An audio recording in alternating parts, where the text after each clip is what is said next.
Let's travel back in time. Between 1200 and 1450, the world was this incredible patchwork of developing states, empires, and kingdoms, each buzzing with its own unique ideas and cultures. We're about to go on a global tour to see exactly how these very different societies built themselves from the ground up. So here's our learning plan. In this explainer, we're going to analyze the different ways states formed between 1200 and 1450. We'll break it down region by region, like a grand tour. By the time we're finished, you'll be able to confidently compare and contrast all these different methods of state building across the globe. Here's our itinerary. We'll start with the powerful blueprint of Song China, then hop over to the innovations happening in Dar al-Islam. From there, we'll explore new powers popping up in Asia and Africa, then contrast what's happening in the Americas and Europe. And finally, we'll zoom out and weave it all together for the big picture. First up, Song China. You kind of have to start here, because in so many ways, it was the civilization setting the benchmark for what a powerful, organized state could look like in this era. So what was Song China's secret sauce? It was this incredible thing called the imperial bureaucracy. Now, this wasn't a system where you got a government job because of your family name. No, this was a meritocracy. To become a state official, you had to pass these incredibly difficult civil service exams based on Confucian philosophy. This created a super effective centralized government run by the best and brightest. And here's where it gets really cool. That stable government fueled an absolute economic explosion. They had massive innovations in farming, like champa rice, which let them get 2 harvests a year instead of 1.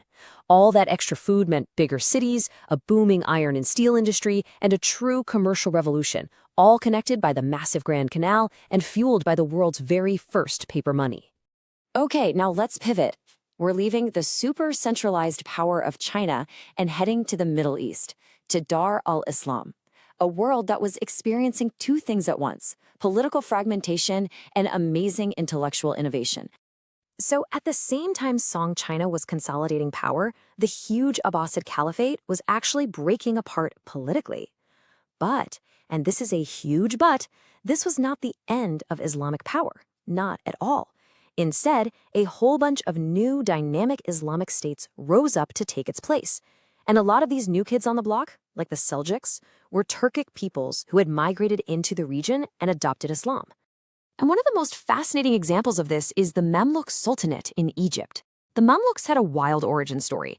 They were originally non-Muslims, often young Turkic boys, who were enslaved, brought to Egypt, converted to Islam, and then trained to be an elite warrior class.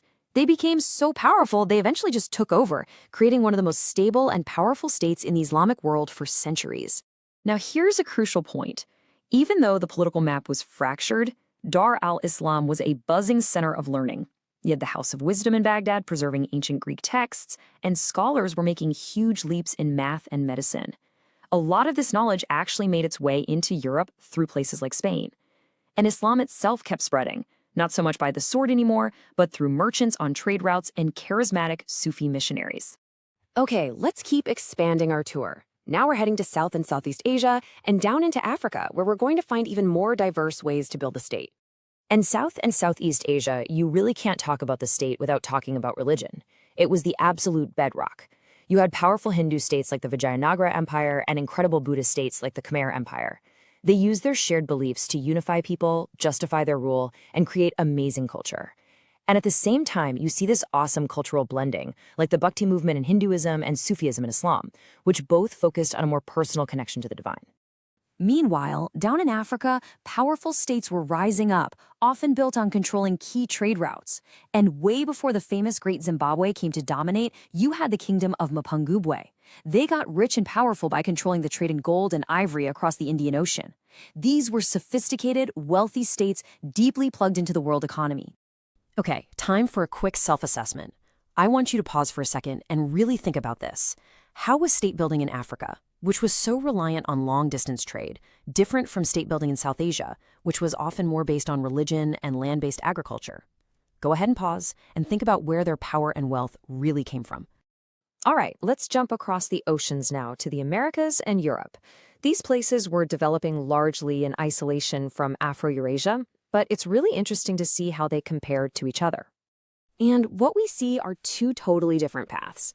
Over in the Americas, huge centralized empires like the Mexica, who you might know as the Aztecs, and the Inca were in charge. They controlled vast territories through systems of tribute and coerced labor, like the Incan Mida system. Europe, on the other hand, was the total opposite. It was politically fragmented, made up of decentralized monarchies that relied on a system called feudalism, a web of mutual obligations between lords and their vassals. And this map just says it all, doesn't it? You don't see one big, unified empire. You see a messy patchwork quilt of kingdoms, duchies, and city-states, all competing with each other. A big, powerful, centralized government was definitely the exception in Europe, not the rule. Okay, time to practice a key AP skill. I want you to pause the video and try to write a single sentence, just one, that makes a comparative claim about state building in the Mexica Empire and feudal Europe. Don't be shy, give it a shot. All right, you back? A really strong claim would sound something like this. While the Mexica built a centralized empire demanding tribute from conquered peoples, European states were decentralized systems of mutual obligation between lords and vassals. You see how that works? It directly compares both of them and uses specific, accurate vocabulary. So our world tour is complete, but now comes the most important part.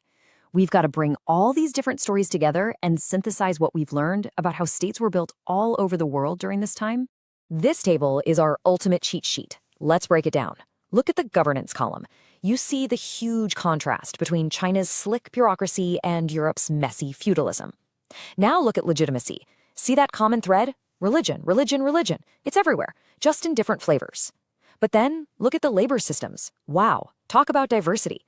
You've got everything from free peasants in China to the coerced serfdom in Europe and the Mita system in the Americas. So let's nail down the key takeaways. Number 1, there was no one-size-fits-all model for building a state. It was incredibly diverse. Number 2, religion was absolutely crucial.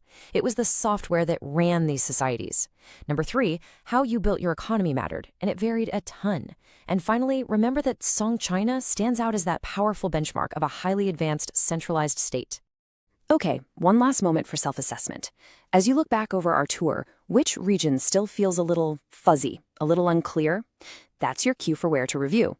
And on the flip side, which comparison that we made today was the most surprising or interesting to you? Thinking about that helps make these connections stick.